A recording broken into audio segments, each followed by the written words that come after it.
Hai semua, siapa yang udah gak sabar nunggu episode kali ini? Sebelum lanjut, jangan lupa like, subscribe, and comment. Thank you. Di episode 13 ini sekilas kita akan diperlihatkan dengan kondisi Ji-hyuk setelah mengalami kecelakaan. Dan scene pun memperlihatkan tepat 6 hari sebelum kecelakaan, di mana saat Yura menemui Minhwan untuk memberitahu semua tentang Ji-hyuk dan Jiwon. Sedangkan kini Sumin sangat kesal dengan ibu Kang Jiwon yang gagal meminta uang pada Jiwon. Dan setelah itu Minhwan pun menghubunginya untuk memastikan informasi yang diberikan Sumin saat itu. Saat ini Minhwan awalnya tak berniat untuk mengikuti aturan main Yura. Akan tetapi dengan trik liciknya dan mengompori Minhwan tentang Jiwon pun membuat Minhwan akhirnya mulai tertarik dengan rencana Yura. Apalagi diiming-imingi dengan uang berlimpah. 조금 배신한 여자 월급으로 꿈도 못 꿀 인생으로 가. 그럼 내가 어떻게 하면 그렇게 되는 건데? Kemudian keesokan harinya saat sedang mengurus proyeknya, tiba-tiba Minhwan muncul dan mengintimidasi Jiwon. Di mana dia mengatakan jika dirinya telah mengetahui semua rencana Jiwon dan sengaja mendekati Ji-hyuk karena tahu dia adalah laki-laki kaya raya. Namun pada nyatanya kini Jiwon bukanlah wanita lemah. Dia pun berhasil menendang Minhwan dan meninggalkannya. 개가지. 너랑 정수민이랑 바람난 거. Saat pulang kantor, Jo Dong-suk lalu membawakannya ayam goreng yang sudah dipesan oleh Ji-hyuk. Di sana dia meyakinkan Jiwon tentang kebaikan Ji-hyuk. Tapi ternyata dari kejauhan ada yang memperhatikan mereka. Dan Minhwan pun sadar jika tukang ayam dan si penagih hutang itu adalah rencana Ji-hyuk dan Jiwon. 넌 내가 꼭 후회하게 만든다. Karena sudah menyetujui permintaan Yura, kini Minhwan pun pergi mengunjunginya di kediamannya dan dia terlihat sedang berlatih tinju. 아, 번지수가 이쪽이야? 눈에 힘 풀어. 강지원이 800억? Karena Ji-hyuk ternyata memberikan beberapa real estate dan tanah dengan sejumlah nilai 80 miliar won. Scene kemudian memperlihatkan Pak Lee yang menyerahkan berkas-berkas kepemilikan real estate dan tanah atas nama Kang Jiwon. Yang ternyata Ji-hyuk sengaja mengurus itu semua dan memberikannya pada Jiwon karena tahu dirinya akan meninggal dan berjaga-jaga memberikan Jiwon bekal untuk kelangsungan hidupnya agar tetap bahagia. 지원이 죽으면 적어도 가질 건 100배가 넘는데. Yura juga mengatakan pada Minhwan mengenai rahasia besar yang tak pernah diketahuinya sama sekali, di mana ternyata Jiwon dan Sumin adalah saudara tiri. Kini di rumahnya Minhwan lalu mengetahui dari Yura jika Sumin menghubungi ibu Jiwon dan menyuruhnya meminta uang pada Jiwon. Dia lalu memberitahu jika Jiwon kini memiliki kekayaan dari Ji-hyuk. Mendengar itu tentu Sumin ini tambah sakit hati, iri dengki menggebu-gebu pada Jiwon. Dan disinilah Minhwan lalu membujuk Sumin untuk menghabisi Jiwon. Karena jika Jiwon meninggal, maka harta warisannya akan jatuh ke tangan ibunya yang tak tahu diri itu. Scene kemudian memperlihatkan ayah Sumin yang ternyata masih hidup, di mana dia memiliki hutang yang banyak dan selalu didatangi oleh para preman. Dengan waktu yang pas, Sumin datang membawa segepok uang dan akan memberikan mereka uang itu untuk melunasi semua hutang-hutangnya jika mereka berdua bersedia melakukan sesuatu untuk Sumin, Minhwan, dan Yura. 있어. Kini Ji-hyuk pun mendatangi rumah Yura dan memberikan sertifikat pengalihan saham Cloud Air dan Kelly Tour milik UK. Ji-hyuk memberikan Yura hak penuh atas dua perusahaan itu agar Yura ini tak bertingkah lagi. Namun ternyata Yura masih tak mau dan tak terima jika Ji-hyuk ini mengejar Jiwon dan membatalkan pertunangan mereka. Ji-hyuk pun sadar jika ternyata Yura ini sebenarnya tak menginginkan dirinya, melainkan memang Yura tak suka apa yang menjadi miliknya diambil oleh orang lain. Ji-hyuk pun lalu pergi masuk ke kamar Yura dan seperti mencurigai sesuatu. Dia pun mengancam Yura akan melakukan hal yang sama jika Yura ini masih macam-macam. Dia pun pergi dari sana dan meminta Pak Lee untuk memeriksa sesuatu. Sedangkan di kamar Yura ternyata ada Minhwan yang sedang bersembunyi. Yura lalu mengompori Minhwan dengan mengiming-imingi uang yang begitu besar jumlahnya pada Minhwan jika rencana mereka untuk membunuh Jiwon berhasil. 잘해? Asisten Yura lalu memberitahu jika akhir pekan ini adalah hari peringatan kematian ayah Jiwon dan hari itu ditentukan untuk menjalani rencana busuk mereka. Pak Lee lalu memberitahu Ji-hyuk jika ibu Jiwon menyewa truk sampah atas nama orang lain dan jika Jiwon meninggal maka hartanya akan jatuh kepada ibunya. Dan ternyata mobil yang mengikuti Jiwon adalah Sinu, teman Ji-hyuk, yang diminta Ji-hyuk untuk mengikutinya setelah mengetahui informasi dari Pak Lee. Tapi sialnya mobilnya mogok dan Ji-hyuk kini menyusul Jiwon. Dia pun berusaha untuk menghubungi Jiwon, tapi ternyata ponselnya tak bisa dihubungi karena mati. Ji-hyuk lalu tak menyangka jika dirinya akan memberitahu sesuatu yang dia rahasiakan selama ini pada Jiwon, yaitu meninggal di tahun 2023 dan bisa meninggal kapan saja. Ji-hyuk yang selalu ingin dekat dan bahagia bersama Jiwon pun dan sangat menyukai Jiwon.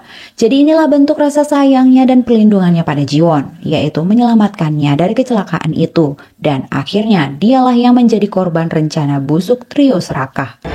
내가 정말 많이 좋아요. 그러니까 미안해요.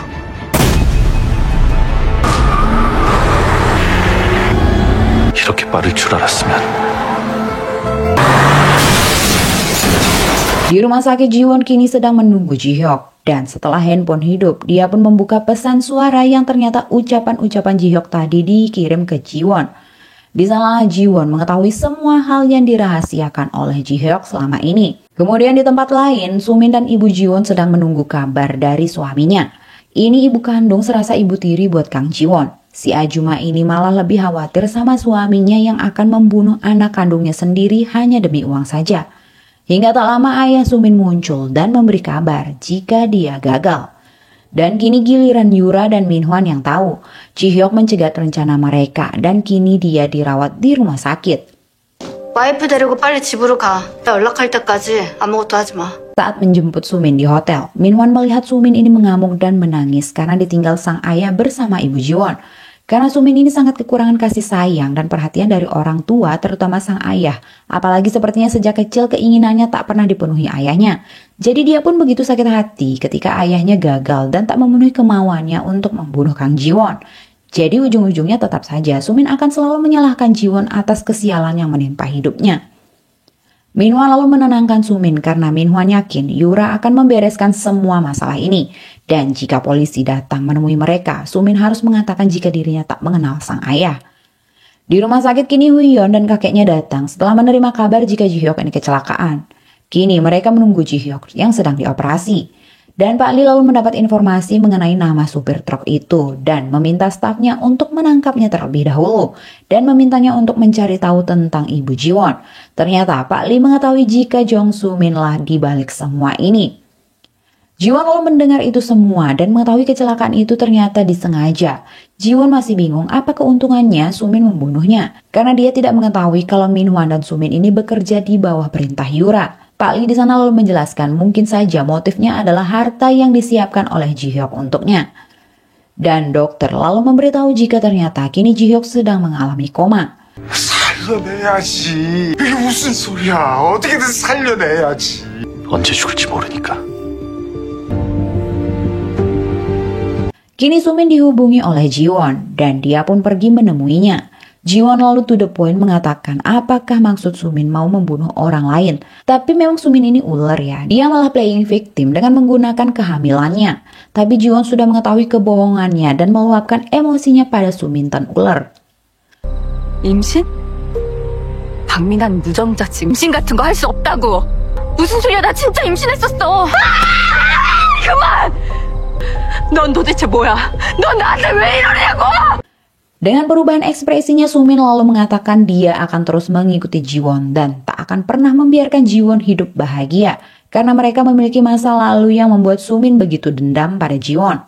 Ya, yaitu perselingkuhan ibu dan ayahnya 14 tahun yang lalu. Karena masa lalu itulah ternyata Sumin kehilangan kebahagiaan dalam keluarganya. Karena semenjak berselingkuh, ayahnya tak pernah memperhatikannya lagi. Dan dia mengetahui jika selingkuhan ayahnya memiliki putri yaitu Kang Jiwon. Hal itulah yang menyebabkan Sumin ini selalu menempel dan berpura-pura baik pada Kang Jiwon. Apalagi dirinya mengetahui jika ayah Jiwon ini begitu perhatian dan menyayangi Jiwon. Hal itu membuat Sumin sangat iri pada Jiwon. Karena hal itulah kejahatan-kejahatan Sumin dimulai. Dan tak akan membiarkan Kang Jiwon hidup dengan tenang dan bahagia. Akan tetapi ternyata Sumin selama ini salah besar. Dia mengira Jiwon tak tahu jika orang tua mereka berselingkuh. Tapi ternyata Jiwon juga mengetahui semua itu dan sengaja tak memberitahu Sumin. Karena Jiwon mengira Sumin tak mau tahu seperti apa faktanya. Karena saat itu dia mengatakan jika ayahnya sudah meninggal. 우리 아빠가 살아있었으면 학교 쫓아온다. 돌아가신 지 2년 됐든. 너무너무 보고 싶어. Jiwon remaja menganggap pertemanan mereka sangat tulus dan akan menjadi bahagia jika bersama. Bahkan dia sangat percaya pada Sumin di saat dia sekarat sekalipun. Tapi di sana Sumin menganggap Jiwon ini berbohong dan Jiwon pun sudah tak peduli lagi. Sumin, silahkan tunggu neraka itu datang padamu.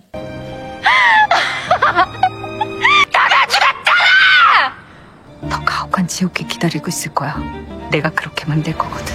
Jiwon lalu kembali ke rumah sakit untuk menemani Jihyuk. Dan dia pun menerima pesan dari Bu Yang jika ternyata suaminya berselingkuh. Kemudian di tempat lain kini Pak Lee sedang melihat Bu Yang yang mengetahui fakta suaminya berselingkuh. Pak Lee lalu mencari Bu Yang dan menyuruh Bu Yang ini melawan jika melihat suaminya berselingkuh. 왜? 가게에선 장인 눈치, 정신 차리고 신으라고. 남편이 바람난 걸 알았으면 바로 가서 뺨을 올리든가 발로 차고 두 눈을 후벼 파고 머리통을 깨부실 생각 제대로 화도 못 내냐고. Dan staf Yurak pun lalu memberikan informasi jika polisi bersedia untuk menutup kasus tabrak lari itu dan akan menangkap ayah Sumin dan ibu Jiwon. Tak habis rencana Yura, kini dia lalu menemui Baek Eun-ho. Sedangkan scene penutup di episode 13 ini memperlihatkan Jiwon yang sedang menangis menceritakan tentang dirinya yang akan lebih kuat lagi menghadapi semua dan berharap berbahagia bersama Jihyuk. Dan tak lama kemudian Jihyuk pun siuman.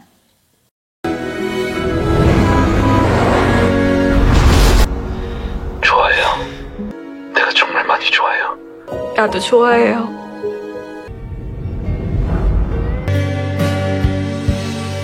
사랑해요. 나도 사랑해요.